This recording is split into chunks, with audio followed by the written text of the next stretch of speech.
ಹರೇ ಕೃಷ್ಣ. ಎಲ್ಲ ಕೇಳುಗರಿಗೂ ಶ್ರೀಮದ್ ಭಾಗವತದ ಅಧ್ಯಯನಕ್ಕೆ ಸ್ವಾಗತ. ಶ್ರೀಮದ್ ಭಾಗವತದ 7ನೆಯ ಸ್ಕಂದದಲ್ಲಿ ಪ್ರಹ್ಲಾದನ ಕುರಿತಾಗಿ ನಾವು ಅರಿತುಕೊಳ್ಳುತ್ತಿದ್ದೇವೆ. ತಾಯಿಯಾದ ಖಯಾದುವಿನ ಗರ್ಭದಲ್ಲಿದ್ದಾಗ ಪ್ರಹ್ಲಾದನು ನಾರದ ಮುನಿಗಳಿಂದ ಉಪದೇಶವನ್ನು ಪಡೆದನು. ನಾರದ ಮುನಿಗಳು ಮೊದಲನೆಯದಾಗಿ ಆತ್ಮತತ್ವದ ಕುರಿತಾಗಿ ವಿವರಿಸುತ್ತಾರೆ. ಭೂಮಿ, ನೀರು, ಬೆಂಕಿ, ವಾಯು, ಆಕಾಶ, ಮನಸ್ಸು, ಬುದ್ಧಿ ಮತ್ತು ಅಹಂಕಾರ ಇವು 8 ಭಗವಂತನ ಭಿನ್ನ ಭೌತಶಕ್ತಿಗಳು. ಸಮಗ್ರ ಭೌತಶಕ್ತಿಯಲ್ಲಿ 3 ಗುಣಗಳಿವೆ. ಅವುಗಳೆಂದರೆ ಸತ್ವಗುಣ, ರಜೋಗುಣ ಮತ್ತು ತಮೋಗುಣಗಳು. ಇವು ಆತ್ಮಕ್ಕೆ ಸೇರುವುದಿಲ್ಲ, ಭೌತಶಕ್ತಿಗೆ ಸೇರುತ್ತವೆ. ಈ ತ್ರಿಗುಣಗಳ ಪರಸ್ಪರ ಕ್ರಿಯೆಯಿಂದ ಪಂಚ ಜ್ಞಾನೇಂದ್ರಿಯಗಳು, ಪಂಚ ಕರ್ಮೇಂದ್ರಿಯಗಳು, ಅವುಗಳ ನಿಯಂತ್ರಕವಾದ ಮನಸ್ಸು ಅಭಿವ್ಯಕ್ತವಾಗುತ್ತವೆ. ಅನಂತರ ಈ ತ್ರಿಗುಣಗಳಿಗೆ ತಕ್ಕಂತೆ ನಾನಾ ಜ್ಞಾನ, ಆಲೋಚನೆ, ಭಾವನೆ ಮತ್ತು ಅಪೇಕ್ಷೆಗಳ ಕರ್ಮಗಳನ್ನು ಮಾಡಲು ಅವಕಾಶ ದೊರಕುತ್ತದೆ. ಹೀಗೆ ದೇಹವೆಂಬ ಯಂತ್ರವು ಕೆಲಸ ಮಾಡಲಾರಂಭಿಸುತ್ತದೆ. ಇದನ್ನು ಆಚಾರ್ಯ ಶ್ರೇಷ್ಠರು, ಅದರಲ್ಲೂ ದೇವೋತ್ತಮ ಪರಮಪುರುಷನಾದ ಶ್ರೀಕೃಷ್ಣನು ಕಪಿಲಾವತಾರದಲ್ಲಿ ತನ್ನ ತಾಯಿಯಾದ ದೇವಹೂತಿಗೆ ಸಾಂಖ್ಯಯೋಗದಲ್ಲಿ ಚೆನ್ನಾಗಿ ವಿಶ್ಲೇಷಿಸಿದ್ದಾನೆ. ಜೀವಿಯು ವ್ಯಷ್ಟಿ, ಆದರೆ ದೇಹವು ಅನೇಕ ಭೌತದ್ರವ್ಯಗಳ ಸಮಷ್ಟಿ. ಆತ್ಮದ ಗುಣವು ಪರಮಾತ್ಮನ ಗುಣವು ಒಂದೇ ರೀತಿಯದ್ದಾಗಿರುತ್ತದೆ. ಜೀವಾತ್ಮನು ಭೌತಶಕ್ತಿಯ ವ್ಯಷ್ಟಿ ಸಂಯೋಗದ ಪ್ರಭು, ಪರಮಾತ್ಮನು ಇಡೀ ಭೌತಶಕ್ತಿಯ ನಿಯಾಮಕ.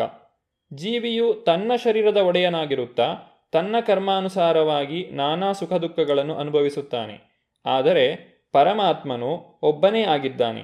ಆದರೂ ಅವನು ಬೇರೆ ಬೇರೆ ದೇಹಗಳಲ್ಲಿ ವ್ಯಷ್ಟಿಯಾಗಿ ಇರುತ್ತಾನೆ. ಭೌತಶಕ್ತಿಯನ್ನು 24 ದ್ರವ್ಯಗಳಾಗಿ ವಿಭಾಗಿಸಲಾಗಿದೆ. ದೇಹದ ಒಡೆಯನಾದ ಜೀವಾತ್ಮನು 25ನೇಯವನು. ಎಲ್ಲದರ ಮೇಲೆ ಭಗವಂತನು ಪರಮಾತ್ಮನಾಗಿ ಇದ್ದಾನೆ. ಪರಮ ನಿಯಾಮಕನಾದ ಇವನು 26ನೇಯವನು. ಈ 26 ವಿಷಯಗಳನ್ನು ಅರಿತರೆ ಅವನು ಅಧ್ಯಾತ್ಮವಿತ್, ಅಂದರೆ ಭೌತವಸ್ತು ಮತ್ತು ಆತ್ಮಗಳ ನಡುವಣ ಭೇದವನ್ನು ಅರಿಯುವುದರಲ್ಲಿ ನಿಪುಣನಾಗಿರುತ್ತಾನೆ.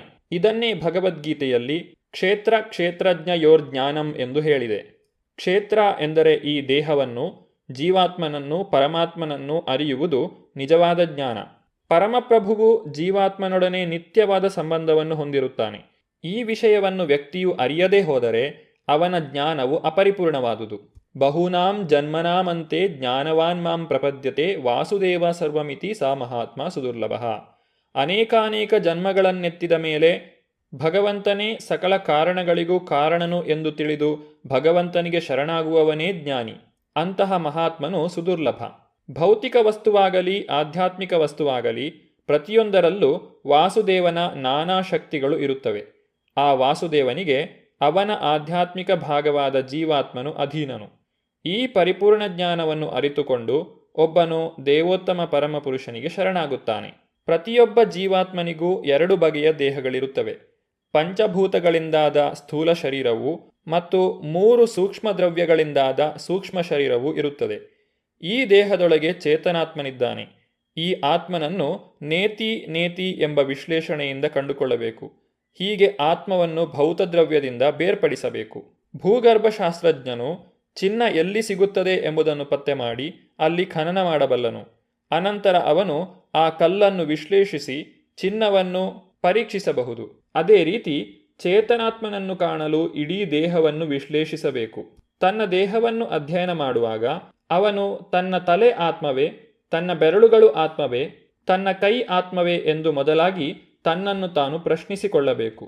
ಈ ರೀತಿ ಅವನು ಹಂತ ಹಂತವಾಗಿ ದೇಹದೊಳಗಿನ ಭೌತದ್ರವ್ಯಗಳೆಲ್ಲವನ್ನೂ, ಅವುಗಳ ಸಂಯೋಜನೆಗಳನ್ನು ಇದಲ್ಲ ಇದಲ್ಲ ಎಂದು ತಿರಸ್ಕರಿಸಬೇಕು. ಅನಂತರ ಅವನು ಪರಿಣತನಾಗಿ ಆಚಾರ್ಯರನ್ನು ಅನುಸರಿಸಿದರೆ ದೇಹದೊಳಗಿರುವ ಆತ್ಮವೇ ತಾನು ಎಂಬುದನ್ನು ಅರಿಯಬಲ್ಲನು.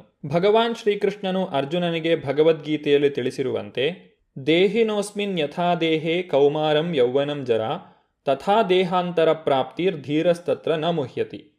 ದೇಹದೊಳಗಿರುವ ಆತ್ಮನು ಈ ದೇಹದೊಳಗೆ ಬಾಲ್ಯದಿಂದ ಯೌವನಕ್ಕೆ, ಯೌವನದಿಂದ ವಾರ್ಧಕ್ಯಕ್ಕೆ ಒಂದೇ ಸಮನಾಗಿ ಮುಂದುವರಿಯುತ್ತಿರುವಂತೆಯೇ ಆ ಆತ್ಮವು ಸತ್ತ ಮೇಲೆ ಇನ್ನೊಂದು ದೇಹವನ್ನು ಪ್ರವೇಶಿಸುತ್ತದೆ. ಆತ್ಮ ಸಾಕ್ಷಾತ್ಕಾರ ಹೊಂದಿದವನು ಅಂತಹ ಬದಲಾವಣೆಗಳಿಂದ ದಿಗ್ಭ್ರಮೆಗೊಳ್ಳುವುದಿಲ್ಲ. ಚೇತನಾತ್ಮನಿಗೆ ದೇಹವಿದ್ದು ದೇಹದೊಳಗೆ ಅವನು ಇರುತ್ತಾನೆ. ಇದು ಸರಿಯಾದ ವಿಶ್ಲೇಷಣೆ. ಆತ್ಮವು ದೇಹದ ದ್ರವ್ಯಗಳೊಡನೆ ಎಂದೂ ಬೆರೆಯುವುದಿಲ್ಲ. ಆತ್ಮವು ದೇಹದೊಳಗೇ ಇದ್ದರೂ ಅದು ಪ್ರತ್ಯೇಕವಾಗಿರುತ್ತದೆ ಮತ್ತು ಸದಾ ಶುದ್ಧವಾಗಿರುತ್ತದೆ. ಮಾನವನು ವಿಶ್ಲೇಷಣೆ ಮಾಡಿ ತನ್ನ ಆತ್ಮವನ್ನು ಅರಿಯಬೇಕು. ಇದೇ ಆತ್ಮ ಸಾಕ್ಷಾತ್ಕಾರ. ನೇತಿ ನೇತಿ ಎನ್ನುವುದು ದ್ರವ್ಯಗಳನ್ನು ಇದಲ್ಲ ಇದಲ್ಲ ಎಂದು ತಿರಸ್ಕರಿಸುವ ವಿಧಾನ. ವಿಚಕ್ಷಣೆಯಿಂದ ಅಂತಹ ವಿಶ್ಲೇಷಣೆಯನ್ನು ಮಾಡುವುದರಿಂದ ಆತ್ಮನನ್ನು ಅರಿಯಬಹುದು. ಪರಿಣತನಲ್ಲದವನು ಚಿನ್ನಕ್ಕೂ ಮಣ್ಣಿಗೂ ಭೇದ ತಿಳಿಯಲಾರನು. ಹಾಗೆಯೇ ವಿವೇಕವಿಲ್ಲದವನು ದೇಹಾತ್ಮಗಳಿಗೆ ಭೇದವನ್ನು ಅರಿಯಲಾರನು. ವಿಚಾರಶೀಲರೂ ವಿವೇಕಿಗಳೂ ಆದವರು ಸೃಷ್ಟಿ ಸ್ಥಿತಿ ಲಯಕ್ಕೆ ಒಳಪಡುವ ಎಲ್ಲ ವಸ್ತುಗಳಿಗೂ ಆತ್ಮಕ್ಕೂ ಇರುವ ಸಂಬಂಧವನ್ನು ಭೇದವನ್ನು ವಿಶ್ಲೇಷಿಸಿ ನೋಡಿ ಮನಸ್ಸನ್ನು ಪರಿಶುದ್ಧಗೊಳಿಸಿಕೊಂಡು ಚೇತನಾತ್ಮನನ್ನು ಹುಡುಕಬೇಕು. ವಿಚಾರಶೀಲನಾದ ವ್ಯಕ್ತಿಯು ದೇಹ ಆತ್ಮಗಳ ನಡುವಣ ಸಂಬಂಧದ ಬಗ್ಗೆ ತಾನೇ ವಿಚಾರ ಮಾಡಿ ಭೇದ ಕಂಡುಕೊಳ್ಳಬಹುದು. ಉದಾಹರಣೆಗೆ, ಒಬ್ಬನು ತನ್ನ ದೇಹದ ತಲೆ ಕೈಗಳು ಮೊದಲಾದವನ್ನು ಪರಿಶೀಲಿಸಿ ದೇಹಕ್ಕೂ ಚೇತನಾತ್ಮಕ್ಕೂ ಇರುವ ವ್ಯತ್ಯಾಸವನ್ನು ಖಂಡಿತ ತಿಳಿಯಬಹುದು. ನಾನು ತಲೆ ಎಂದು ಯಾರೂ ಹೇಳುವುದಿಲ್ಲ, ಪ್ರತಿಯೊಬ್ಬರೂ ನನ್ನ ತಲೆ ಎಂದು ಹೇಳುತ್ತಾರೆ. ಹೀಗೆ ತಲೆ ಮತ್ತು ನಾನು ಎಂಬ ಎರಡು ಅಸ್ತಿತ್ವಗಳಿವೆ. ಅವೆರಡೂ ಒಂದೇ ಎಂದು ಕಂಡರೂ ಅವು ಒಂದೇ ಅಲ್ಲ. ನಾವು ದೇಹವನ್ನು ವಿಶ್ಲೇಷಿಸಿದಾಗ ತಲೆ, ಕೈಕಾಲುಗಳು, ಹೊಟ್ಟೆ, ರಕ್ತ, ಮೂಳೆಗಳು, ಮಲಮೂತ್ರಗಳು ಮುಂತಾದವನ್ನು ಕಾಣುತ್ತೇವೆ. ಪ್ರತಿಯೊಂದನ್ನು ಪರಿಶೀಲಿಸಿದ ನಂತರ ಆತ್ಮದ ಅಸ್ತಿತ್ವವೆಲ್ಲಿ? ವಿವೇಕಿಯಾದವನು ಈ ವೈದಿಕ ಉಪದೇಶದ ಲಾಭ ಪಡೆಯುತ್ತಾನೆ. ಯತೋ ವಾ ಇಮಾನಿ ಭೂತಾನಿ ಜಾಯಂತೆ ಏನ ಜಾತಾನಿ ಜೀವಂತಿ ಯತ್ ಪ್ರಯಂತಿ ಅಭಿವಿಶಂತಿ ತದ್ ವಿಜಿಜ್ಞಾಸಸ್ವ ತದ್ ಬ್ರಹ್ಮೇತಿ. ಹೀಗೆ ಅವನ ತಲೆ, ಕೈ, ಕಾಲು ಮತ್ತು ಇಡೀ ದೇಹ ಆತ್ಮದ ಆಧಾರದ ಮೇಲೆ ಬೆಳೆದಿವೆ. ಆತ್ಮ ಒಳಗಿದ್ದರೆ ದೇಹ, ತಲೆ, ಕೈ, ಕಾಲುಗಳು ಬೆಳೆಯುತ್ತವೆ. ಇಲ್ಲದೇ ಇದ್ದರೆ ಅವು ಬೆಳೆಯುವುದಿಲ್ಲ. ಸತ್ತು ಹೋದ ಶರೀರವು ಬೆಳೆಯುವುದಿಲ್ಲ, ಏಕೆಂದರೆ ಅಲ್ಲಿ ಆತ್ಮವಿಲ್ಲ. ದೇಹದ ಸೂಕ್ಷ್ಮ ವಿಶ್ಲೇಷಣೆಯಿಂದಲೂ ಆತ್ಮ ಇರುವುದು ಎಂದು ತಿಳಿಯದೇ ಇದ್ದರೆ ಅದಕ್ಕೆ ಅಜ್ಞಾನವೇ ಕಾರಣ. ಐಹಿಕ ಚಟುವಟಿಕೆಗಳಲ್ಲಿ ಪೂರ್ಣವಾಗಿ ತೊಡಗಿರುವ ಮಂದ ಮನುಷ್ಯನು ಕೂದಲಿನ ತುದಿಯ 10,000 ಭಾಗದಷ್ಟಿರುವ ಅಣುಗಾತ್ರದ ಚೇತನಾತ್ಮನನ್ನು ಹೇಗೆ ಅರ್ಥ ಮಾಡಿಕೊಳ್ಳಬಲ್ಲನು? ಅಂತಹ ವ್ಯಕ್ತಿಯು ಭೌತ ಶರೀರವು ರಾಸಾಯನಿಕ ವಸ್ತುಗಳ ಸಂಯೋಗದಿಂದ ಬೆಳೆದಿದೆ ಎಂದು ಮೂರ್ಖ ರೀತಿಯಲ್ಲಿ ಆಲೋಚಿಸುತ್ತಾನೆ. ಆದರೆ ರಾಸಾಯನಿಕ ಸಂಯೋಜನೆಗಳಿಂದ ಪ್ರಾಣ ಬರುವುದಿಲ್ಲ. ಜೀವದ ಉಸಿರು ಆತ್ಮ ಮತ್ತು ಪರಮಾತ್ಮ. ದೇಹವು ಆ ಜೀವದ ಉಸಿರಿನ ಬಲದ ಮೇಲೆ ಬೆಳೆಯುತ್ತದೆ. ಮರದ ಹಣ್ಣು ಬೆಳೆದು 6 ಬಗೆಯ ಬದಲಾವಣೆಗಳನ್ನು ಹೊಂದುವುದು ಮರ ಇರುವುದರಿಂದ. ಮರವೇ ಇಲ್ಲದೆ ಹೋದರೆ ಹಣ್ಣು ಬೆಳವಣಿಗೆಯಾಗುವ ಅಥವಾ ಪಕ್ವವಾಗುವ ಮಾತೇ ಇರುವುದಿಲ್ಲ. ಆದ್ದರಿಂದ ದೇಹದ ಅಸ್ತಿತ್ವದ ಆಚೆ ದೇಹದಲ್ಲಿ ಪರಮಾತ್ಮ ಮತ್ತು ಆತ್ಮಗಳಿವೆ. ಭಗವದ್ಗೀತೆಯಲ್ಲಿ ವಿವರಿಸಿರುವ ಆಧ್ಯಾತ್ಮಿಕ ಜ್ಞಾನದ ಮೊದಲ ಪಾಠವಿದು. ದೇಹಿನೋಸ್ಮಿನ್ ಯಥಾ ದೇಹೇ. ದೇಹ ಇರುವುದು ಪರಮಪ್ರಭುವು ಜೀವವು ಇರುವುದರಿಂದ. ಜೀವವು ಭಗವಂತನ ಅಂಶ. ಭಗವಂತನಿಂದ ಭಗವಂತನ ಅವ್ಯಕ್ತ ರೂಪದಲ್ಲಿ ಈ ಇಡೀ ಜಗತ್ತು ವ್ಯಾಪಿಸಿದೆ. ಎಲ್ಲ ಜೀವಿಗಳು ಭಗವಂತನಲ್ಲಿವೆ, ಆದರೆ ಭಗವಂತನು ಅವರಲ್ಲಿಲ್ಲ. ಪರಮಾತ್ಮನು ಎಲ್ಲ ಕಡೆಯೂ ಇದ್ದಾನೆ. ವೇದಗಳು ಸರ್ವಂ ಖಲ್ವಿದಂ ಬ್ರಹ್ಮ, ಎಲ್ಲವೂ ಬ್ರಹ್ಮನ್ ಅಥವಾ ಬ್ರಹ್ಮನ್ನ ಶಕ್ತಿಯ ವಿಸ್ತರಣೆಗಳು ಎಂದು ಸಾರುತ್ತವೆ. ಸೂತ್ರೇ ಮಣಿಗಣಾಯುವ, ಪ್ರತಿಯೊಂದು ಭಗವಂತನನ್ನು ಅವಲಂಬಿಸಿದೆ. ದಾರದಲ್ಲಿ ಪೋಣಿಸಿದ ಮುತ್ತುಗಳು ದಾರವನ್ನು ಅವಲಂಬಿಸಿರುವಂತೆ ದಾರವು ಪ್ರಧಾನ ಬ್ರಹ್ಮನ್. ಅವನೇ ಪರಮಕಾರಣನು, ಪರಮಪ್ರಭು. ಅವನ ಮೇಲೆಯೇ ಎಲ್ಲವೂ ನಿಂತಿದೆ. ಹೀಗೆ ಇಡೀ ಜಗತ್ತಿಗೆ ಆಧಾರವಾಗಿರುವ ಆತ್ಮ ಮತ್ತು ಪರಮಾತ್ಮರನ್ನು ನಾವು ಅಧ್ಯಯನ ಮಾಡಬೇಕು. ಇದನ್ನು ಯತೋವಾ ಇಮಾನಿ ಭೂತಾನಿ ಜಾಯಂತೆ ಏನ ಜಾತಾನಿ ಜೀವಂತಿ ಎಂಬ ವೇದವಾಕ್ಯ ವಿವರಿಸುತ್ತದೆ. ಜಾಗರಣ, ಸ್ವಪ್ನ, ಸುಷುಪ್ತಿಗಳು ಬುದ್ಧಿಯ 3 ಸ್ಥಿತಿಗಳು.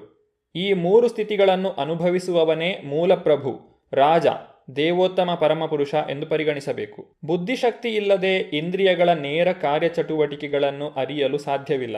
ಕನಸನ್ನಾಗಲಿ ಸ್ಥೂಲ ಹಾಗೂ ಸೂಕ್ಷ್ಮ ಚಟುವಟಿಕೆಗಳು ಸ್ಥಗಿತವಾಗುವುದನ್ನಾಗಲಿ ಅರಿಯಲಾಗದು. ಎಲ್ಲಕ್ಕೂ ಸಾಕ್ಷಿ ಮತ್ತು ನಿಯಾಮಕನೆಂದರೆ ದೇವೋತ್ತಮ ಪರಮಪುರುಷ ಪರಮಾತ್ಮ. ಅವನ ನಿರ್ದೇಶನದಿಂದಲೇ ಜೀವಾತ್ಮನು ತಾನು ಯಾವಾಗ ಎಚ್ಚರವಾಗಿರುವೆನು, ಯಾವಾಗ ಮಲಗಿರುವೆನು, ಯಾವಾಗ ಸಂಪೂರ್ಣ ಭಾವ ಸಮಾಧಿಯಲ್ಲಿರುವೆನು ಎಂಬುದನ್ನು ಅರಿಯಬಲ್ಲನು. ಭಗವದ್ಗೀತೆಯಲ್ಲಿ ಶ್ರೀಕೃಷ್ಣನು ಸರ್ವಸ್ಯ ಚಾಹಂ ಹೃದಯ ಸನ್ನಿವಿಷ್ಟೋ ಮತ್ತ ಸ್ಮೃತಿರ್ಜ್ಞಾನಮಪೋಹನಂ ಚ ಎಂದು ಹೇಳಿದ್ದಾನೆ. ನಾನು ಪ್ರತಿಯೊಬ್ಬರ ಹೃದಯದಲ್ಲೂ ಕುಳಿತಿದ್ದೇನೆ. ನನ್ನಿಂದ ಸ್ಮೃತಿ, ಜ್ಞಾನ ಮತ್ತು ವಿಸ್ಮೃತಿಗಳು ಬರುತ್ತವೆ. ಜೀವಿಗಳು ತಮ್ಮ ಬುದ್ಧಿಶಕ್ತಿಯ ಮೂಲಕ ಎಚ್ಚರ, ಕನಸು ಮತ್ತು ಸುಷುಪ್ತಿಗಳೆಂಬ 3 ವ್ಯಾಪಾರಗಳಲ್ಲಿ ಸಂಪೂರ್ಣವಾಗಿ ಮುಳುಗಿ ಹೋಗಿದ್ದಾರೆ. ಈ ಬುದ್ಧಿಶಕ್ತಿಯನ್ನು ದೇವೋತ್ತಮ ಪರಮಪುರುಷನೇ ಒದಗಿಸುತ್ತಾನೆ. ಆತನು ಮಿತ್ರನಾಗಿ ಜೀವಾತ್ಮನೊಡನೆಯೇ ಇರುತ್ತಾನೆ. ದೇವೋತ್ತಮ ಪರಮಪುರುಷನು ಪರಮನಿಯಾಮಕನು. ಅವನ ನಿರ್ದೇಶನದಲ್ಲಿ ಜೀವಿಗಳು ಉಪನಿಯಾಮಕರು. ಮನುಷ್ಯನು ಸ್ವಂತ ಬುದ್ಧಿಯಿಂದ ಭಗವಂತನನ್ನು ಅರಿಯಬೇಕು. ನಾರದ ಮುನಿಗಳ ಉಪದೇಶದ ಕುರಿತಾಗಿ ಇನ್ನೂ ಹೆಚ್ಚಿನ ವಿಷಯಗಳನ್ನು ನಾವು ಮುಂದಿನ ಸಂಚಿಕೆಯಲ್ಲಿ ನೋಡೋಣ. ಧನ್ಯವಾದಗಳು. ಹರೇ ಕೃಷ್ಣ.